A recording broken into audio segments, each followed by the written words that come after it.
अस्सलाम वालेकुम everyone, my name is Simgoraj and welcome to my YouTube channel true helper. So guys, आज हम discuss करने वाले हैं ECU 303 का लेक्चर नंबर 5।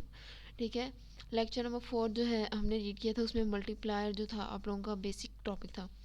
तो इस लेक्चर में हमने 5 लेक्चर में जो है कौन से टॉपिक्स कवर करने हैं, तो Keynes psychological law of consumption, then हमने जो है कंजम्पशन और इनकम के दरमियान रिलेशनशिप क्या है उस चीज़ का डिस्कस करना है। और फिर 4 थ्योरीज है, absolute income theory, relative income theory, permanent income theory and life cycle income theory. तो केन्स सिंपल केन्स लॉ क्या था कि supply is equal to demand.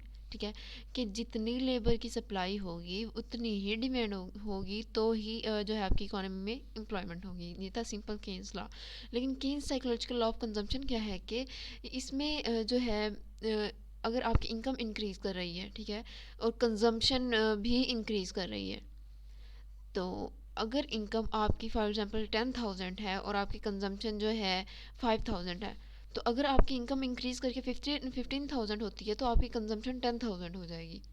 तो इंक्रीज़ होती जाएगी, जैसे ही आप लोगों की इनकम इंक्रीज़ होती जाएगी कंजम्पशन भी इंक्रीज़ होती जाएगी। बट एक ऐसा पॉइंट आएगा, एक ऐसा टाइम आएगा कि आप लोगों की कंजम्पशन जो है वो स्टॉप हो जाएगी या कम होना स्टार्ट हो जाएगी, बट आप लोगों की इनकम बढ़ती रहेगी। ठीक है, ये है Keynes psychological law of consumption. Change in income is equal to change in consumption plus change in saving, it's formula.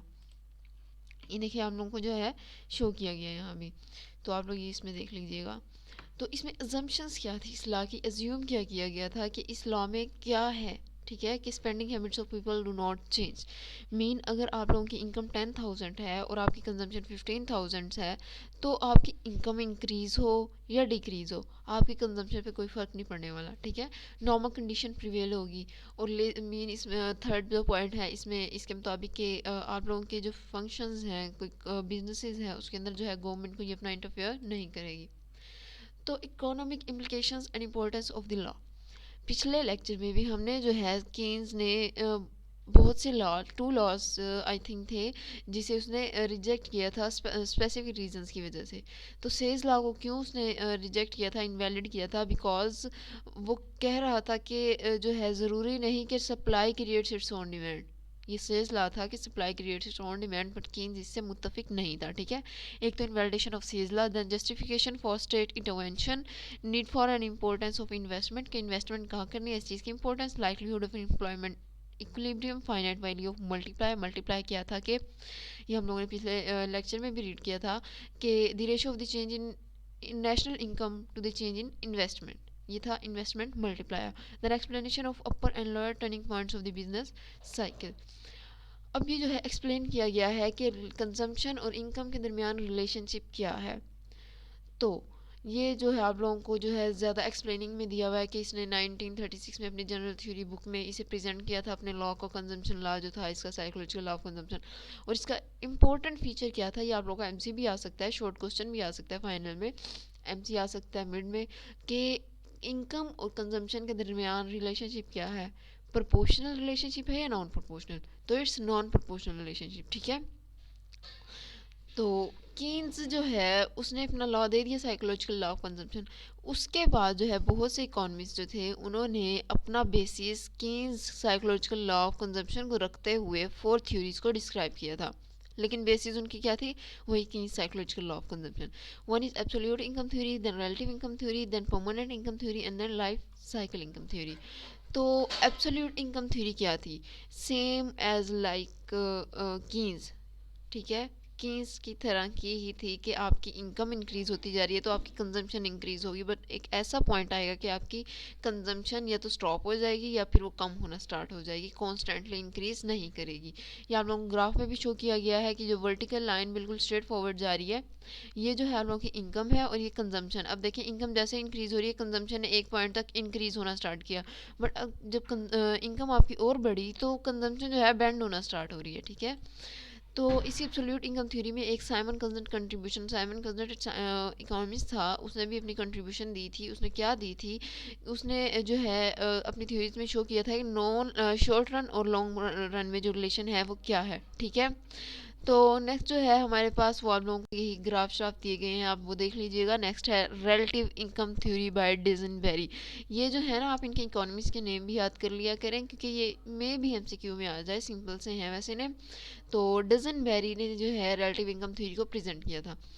इसके मुताबिक क्या है कि आपकी इनकम जितनी भी हो, फॉर एग्जांपल 10,000 है, आपकी कंजम्पशन 15,000 है, तो आपने हर माह जो आपकी इनकम आएगी 10,000, आपने 15,000 ही कंजम्पशन करनी है, चाहे आपको अपने फ्रेंड से उधार लेना पड़े या कुछ भी करना पड़े, बट आप लोगों को अपनी कंजम्पशन डिस्टर्ब नहीं होगी आप लोगों की इनकम से। ये है रिलेटिव इनकम थ्योरी, ठीक है। तो इसकी क्रिटिसिज्म क्या है रिलेटिव इनकम थ्योरी की, कि लॉन्ग रन कंजम्पशन फंक्शन में बिकम नॉन प्रोपोर्शनल, कि शॉर्ट रन इसमें जो होता है, शॉर्ट रन कंजम्पशन जो है वो प्रोपोर्शनल होता है रिलेटिव इनकम थ्योरी में, बट लॉन्ग रन में ये नहीं होता, ये नॉन प्रोपोर्शनल रिलेशनशिप होता है इसका कंजम्पशन से, ठीक है। Dissaving is beyond logic, ये एक अलग से लॉजिक है सेविंग और डिस सेविंग का। तो recession consumption does not fall due to fall in disposable income, वही चीज़ शो की गई है कि आपकी कंजम्पशन पे कोई असर नहीं पड़ेगा अगर आपकी इनकम जो है फॉल करती है या अपवर्ड होती है, इंक्रीज होती है या डिक्रीज होती है। Permanent income hypothesis by Milton Friedman.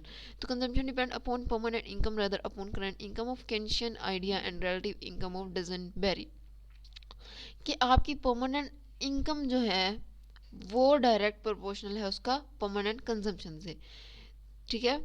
ये देखिए आप लोगों को यहाँ फार्मूला से भी बहुत क्लियरली शो हो रहा है कि C P permanent consumption is equal to function of Y P permanent income. ये आप लोगों को मेजरमेंट दी गई हैं कि आप जो है इनकम को कैसे मेजर कर सकते हैं। ट्रांजिटरी इनकम और परमानेंट इनकम होती हैं, परमानेंट एंड ट्रांजिटरी कंजम्पशंस होती हैं। नेक्स्ट आप लोगों को ये इक्वेशन दी गई है, ये भी इम्पोर्टेंट है, आ सकती है आप लोगों के एमसीक्यू में। फ्रेडमैन्स कंजम्पशन इक्वेशन क्या है, वो ये इक्वेशन है, permanent consumption is equal to function, इसे कैपिटल ये के जो है ये कैपिटल को भी शो कर सकता है, और ये बट यहाँ जो है ये कांस्टेंट ऑफ प्रोपोर्शनैलिटी को शो कर रहा है। फिर आई जो है हमारे पास वो है रेट ऑफ इंटरेस्ट, पीवी क्या है प्रेजेंट वैल्यू, किसी भी पर्सन की प्रेजेंट वैल्यू, ठीक है, करंट वैल्यू, ये करंट जो है उसकी इनकम। टी क्या है taste of people either they like और नॉट लाइक, ठीक है। और वाई पी क्या है परमानेंट इनकम। ये नेक्स्ट जो है आप लोग फार्मूला में जैसे ही ये पुट करेंगे, ये फार्मूला जो है सिंपली आप लोगों को दिए गए हैं, परमानेंट इनकम के दिए गए हैं, सी एम है वाई एम है, ठीक है। आप लोग इसमें वैल्यूज पुट करेंगे तो आप लोगों का आंसर आ जाएगा। देन है criticism of permanent income hypothesis, A P C of rich and poor is not same. तो ये तो जो है तकरीबन हर थ्योरीज ही प्रेजेंट कर सकती है कि इनके अंदर कोई रिलेशनशिप नहीं होता, कि अगर रिच पीपल्स जो हैं वो हाई लेवल पे हैं तो डेफिनेटली पुअर जो है लोअर लेवल पे होंगे, ठीक है। इसकी सिंपली सी यही कॉन्सेप्ट है। तो अब life cycle income hypothesis by Modigliani Brumberg. तो वो क्या है कि individual plan their consumption and their saving over their long period with the intention of their allocating their consumption in the best possible way over their life time. In other words, an individual wishes to spread his income in such a way that could avail an optimal level of consumption over his whole lifetime. कि आप लोग इसमें saving करते हैं, ये life cycle income hypothesis का simply concept क्या है कि आप लोगों की इनकम जो है अगर 10,000 है, आप उसमें से 5,000 जो है कंजम्पशन करेंगे और 5,000 की सेविंग करेंगे फॉर दी लॉन्ग टाइम, ठीक है, ज़्यादा अरसे तक अपने आपको जो है इस चीज़ से प्रिवेंट करने के लिए। तो ये जो आप लोगों को दिया गया है लाइफ साइकिल इनकम हाइपोथेसिस का फॉर्मूला के A W R plus C Y L. A क्या है, ये M P C A P C हम लोगों ने जो रीड किए थे, ये उसका एक्चुअली शो कर रहा है कि एम पी सी की रियल वेल्थ जो है, ठीक है, रियल वेज जो है। और ये सी जो है ये एम पी सी की लेबर इनकम को शो कर रहा है। वाई आर क्या है रियल वेजेस या रियल वेल्थ, और वाई एल क्या है लेबर इनकम।